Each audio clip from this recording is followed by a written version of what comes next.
पहले मुसलमानों को गिरफ्तार किया गया, जेल भेजा गया, फिर उनके घर पर बुलडोजर चलाया गया और अब खबर सामने आ रही है कि उनका इनकाउंटर भी किया जा रहा है। नमस्कार, मेरा नाम है नवीन कुमार नंदन और आप देख रहे हैं नेशनल दस्तक। आपको पता होगा 31 जुलाई को क्या कुछ हुआ था और किस तरीके से नूह को, हरियाणा को जलाने की साजिश रची जा रही थी, लेकिन वहां पर बीजेपी की सरकार है और इसीलिए लगातार कहा जा रहा है कि मुसलमानों को निशाना बनाया जा रहा है। कई मुसलमानों को जेल भेज दिया गया है। जो अब तक का मुख्य आरोपी बताया जा रहा है बिट्टू बजरंगी और मोनू मानेसर, दोनों पुलिस की गिरफ्तारी से बाहर है, यानी पुलिस ने उनको गिरफ्तार नहीं किया है और वहीं हरियाणा सरकार ने खुलेआम दोनों लोगों को क्लीन चिट दे दिया है। लेकिन मुसलमानों को अब जिहादी बताया जा रहा है, मुसलमानों के घरों पर बुलडोजर चलाया जा रहा है, मुसलमानों का एनकाउंटर किया जा रहा है। मैं आपको एक ट्वीट दिखा रहा हूं, जाकिर अली त्यागी ने ट्वीट किया है। इन्होंने लिखा, हरियाणा पुलिस ने नूह हिंसा के आरोपी मुनसैद और सैकुल नामक 2 व्यक्तियों का एनकाउंटर किया है। दोनों के पैरों में गोलियां लगी हैं, जिसके बाद उनको गिरफ्तार कर लिया गया। एनकाउंटर असंवैधानिक प्रक्रिया है, एनकाउंटर सड़कों की अदालत है। आपसे अपेक्षा थी कि आप मध्य प्रदेश, उत्तर प्रदेश की फर्जी ठोको नीति नहीं अपनाएंगे, क्योंकि उत्तर प्रदेश में किस तरीके से ठोको नीति अपनाई जा रही है वही हाल एमपी में भी हो रहा है। लेकिन अब जो एमपी और यूपी में जिस तरीके से कार्रवाई हो रही थी और अब उसी तर्ज पर हरियाणा सरकार भी कार्रवाई करने की कोशिश में लगी हुई है। अब आप देखिए, इस व्यक्ति को एक इतना बड़ा दुर्दांत अपराधी है कि हरियाणा पुलिस को इनका इनकाउंटर करना पड़ गया।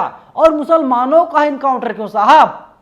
जब हिंसा हो रही थी, दंगे को भड़काने की साजिश रची जा रही थी, तो क्या उसमें सिर्फ मुसलमान शामिल थे? अपने आप में ये बहुत बड़ा सवाल है।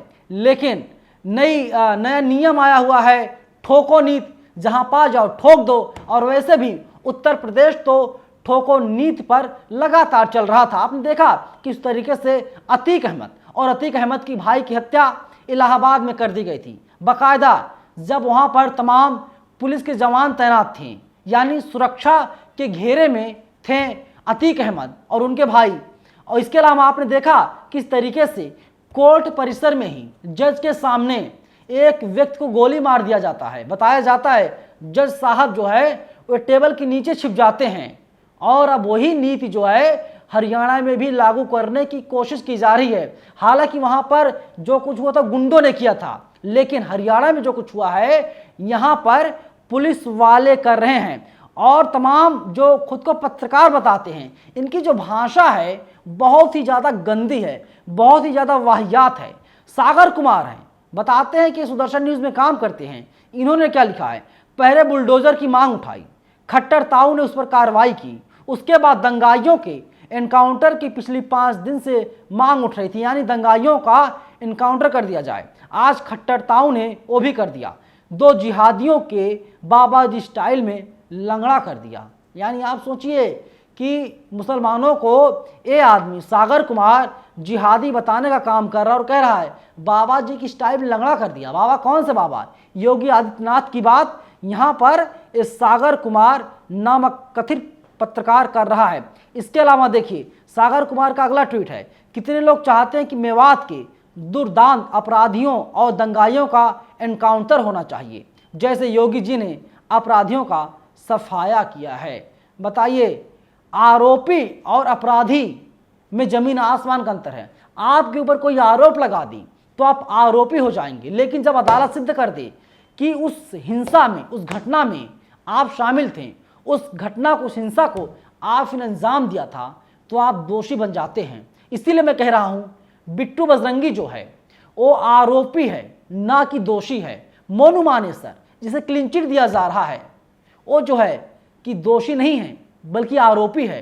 फरवरी महीने में जब नासिर और जुनैद की हत्या की गई थी तो उसमें भी मोनू मानेसर का नाम सामने आया था, लेकिन सरकार ने मोनू मानेसर को आरोपी तक नहीं बनाया। और इसीलिए जाकिर अली त्यागी तमाम जैसे लोग हैं वे लोग खुल के कह रहे हैं कि मोनू मानेसर ही असली दंगाई हैं। लेकिन मैं कहता हूं, नेशनल दस्तक कहता है दंगाई शब्द का हम प्रयोग नहीं कर सकते हैं, हम कह सकते हैं कि आरोपी हैं। जांच होनी चाहिए मामले की, तभी दूध का दूध और पानी का पानी होगा। वैसे भी हरियाणा सरकार जानती है कि आरोपी ये जो मोनू मानेसर है वो है, इसलिए है क्योंकि आपको पता होगा कि खट्टर साहब का एक ट्वीट सामने आया था और मनोहर लाल खट्टर ने कहा था राजस्थान की पुलिस मोनू मानेसर को गिरफ्तार करे, कार्रवाई करे, हम राजस्थान की पुलिस की हेल्प करेंगे, राजस्थान सरकार की हम मदद करने का काम करेंगे।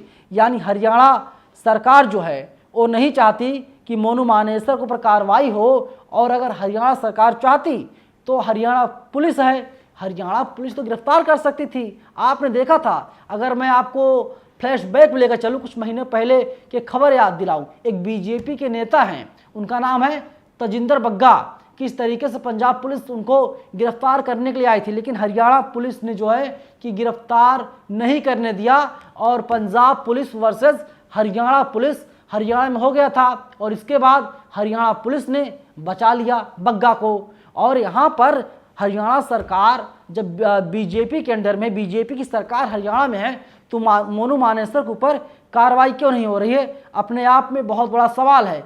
आज तक लिखता है मेवात हिंसा के 2 आरोपियों का एनकाउंटर, हरियाणा पुलिस के एक्शन में पैर में लगी गोली, सामने आई तस्वीर। और देखिए इसमें लिखा है आज तक ने हरियाणा के मेवात नूह में 31 जुलाई को ब्रजमंडल यात्रा निकाली गई थी। इस दौरान यात्रा पर पथराव हो गया था। देखते ही देखते यह 2 समुदायों में हिंसा में बदल गई। सैकड़ों कारों में आग लगा दी गई, साइबर थाने पर भी हमला किया गया, उपद्रवियों ने पुलिसकर्मियों पर भी हमला किया था। नूह के बाद सोहना में भी पथराव और फायरिंग हुई, वाहनों को आग के हवाले कर दिया गया। इसके बाद हिंसा की आग नूह से फरीदाबाद गुड़गांव तक फैल गई। नूह हिंसा में 2 होमगार्ड समेत 6 लोगों की मौत हो गई थी, और अब तक नूह में 140 से ज़्यादा एफआईआर दर्ज कर ली गई है और 300 से ज़्यादा लोगों को गिरफ्तार कर लिया गया है।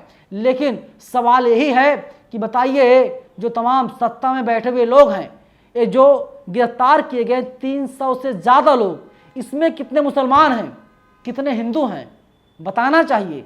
है किसी के पास जवाब? मैंने इंटरनेट पर खंगाला, जब तक मैं वीडियो बना रहा हूँ मुझे कोई भी ऐसी कॉपी नहीं मिली, कोई भी ऐसा दस्तावेज नहीं मिला जिसमें बताया गया हो कि इतने मुसलमानों गिरफ्तार किया गया है, इतने हिंदुओं गिरफ्तार किया गया है। लेकिन सरकार को तो बताना चाहिए था साहब, लेकिन सरकार नहीं बता रही है, पुलिस नहीं बता रही है, और लगातार मुसलमानों के घरों पर बुलडोजर चलाया जा रहा है। कहा जा रहा है ये रोहिंग्या मुसलमान हैं, कहा जा रहा है ये जिहादी हैं, कहा जा रहा है ये लोग देशद्रोही हैं। अब आप बताइए कि क्या मुसलमान होना गुनाह हो गया है? आपने देखा पहले मणिपुर को जलाया गया, और जो तमाम लोग हैं वहाँ मणिपुर के लोग, वे लोग पलायन कर गए, देश के अलग अलग हिस्सों में जा रहे हैं, अलग अलग राज्यों में जा रहे हैं, वहाँ पर घर खोजने काम कर रहे हैं, किराए का मकान खोज रहे हैं। और वही हाल कुछ मेवात और नूह में देखा जा रहा है। तमाम लोग जो उत्तर प्रदेश से, बिहार से, पंजाब से, दिल्ली से कमाने के लिए हरियाणा गए हुए थे, वे लोग अब पलायन कर रहे हैं। वे लोग कह रहे हैं कि यहाँ पर रहने नहीं दिया जा रहा है, मुसलमानों को निशाना बनाया जा रहा है, उनकी दुकानों को लगातार बंद करवाया जा रहा है, और जवाब देने के लिए कोई तैयार नहीं है। ना शासन के लोग तैयार हैं, ना प्रशासन के लोग तैयार हैं। आखिर वहाँ की स्थिति क्यों ऐसी बनाई जा रही है कि लोग पलायन करने को मजबूर हो रहे हैं? तमाम लोग कह रहे हैं कि वे लोग उत्तर प्रदेश के रहने वाले हैं, यहाँ पर कमाने खाने के लिए आए थे, उन्हें बड़ी उम्मीद थी कि उन लोगों को यहाँ पर व्यापार मिलेगा।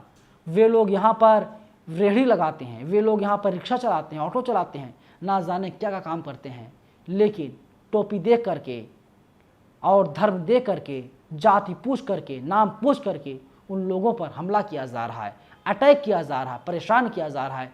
और इसीलिए वे लोग अब हरियाणा को छोड़ने का काम कर रहे हैं। बताइए, जब ये खबरें विदेश में जाती हैं और अन्य देशों में जाती हैं तो वहाँ पर हमारे देश की क्या छवि बनती होगी? वे लोग क्या सोचते होंगे कि भारत में अल्पसंख्यक सुरक्षित नहीं है, भारत में मुसलमान सुरक्षित नहीं है। वैसे भी मैं आपको याद दिला दूं, हमारे देश के प्रधानमंत्री नरेंद्र मोदी जब अमेरिका गए हुए थे, बाकायदा वहाँ पर पूछा गया कि भारत के जो मुसलमान हैं वे लोग डरे हुए हैं। तो हुआ क्या कि नरेंद्र मोदी ने कहा ऐसा कुछ नहीं है, सबका साथ सबका विकास हो रहा है। लेकिन असल तस्वीर भारत की क्या है आप सबको पता है। और जिस पत्रकार ने, महिला पत्रकार ने सवाल पूछा था नरेंद्र मोदी से, उसको ट्रोल किया गया। और इसके बाद अमेरिका से बयान आया, और बयान यही आया कि इस तरीके से एक महिला पत्रकार को ट्रोल नहीं करना चाहिए। आप सोचिए वैश्विक लेवल पर हमारी क्या छवि बन रही है। अपने ही देश में आज़ाद मुल्क है, 76 साल पूरे होने जा रहे हैं, और अभी भी मुसलमान द्वैम दर्जे का नागरिक खुद को समझ रहा है कि मैं द्वैम दर्जे का नागरिक हूँ। और लगता है सबसे बड़ा अपराध मुसलमान होना ही हमारे देश में हो गया है। अगर संविधान ना होता तो क्या होता। और मुसलमान भाई जो सुरक्षित हैं, वे लोग इसीलिए सुरक्षित हैं क्योंकि हमारे देश में संविधान है। फिलहाल पूरी वीडियो पर आप लोग अपनी राय हमें जरूर बताइएगा। धन्यवाद। नेशनल दस्तक की आपसे गुजारिश है कि अगर इसको बचाना चाहते हैं तो नेशनल दस्तक को सब्सक्राइब करने के लिए रेड कलर के सब्सक्राइब बटन को दबाएं, फिर बेल आइकन की घंटी दबाएं। नेशनल दस्तक को बचाने के लिए बहुत जरूरी है कि हर खबर को शेयर करें, लाइक करें, कमेंट जरूर करें।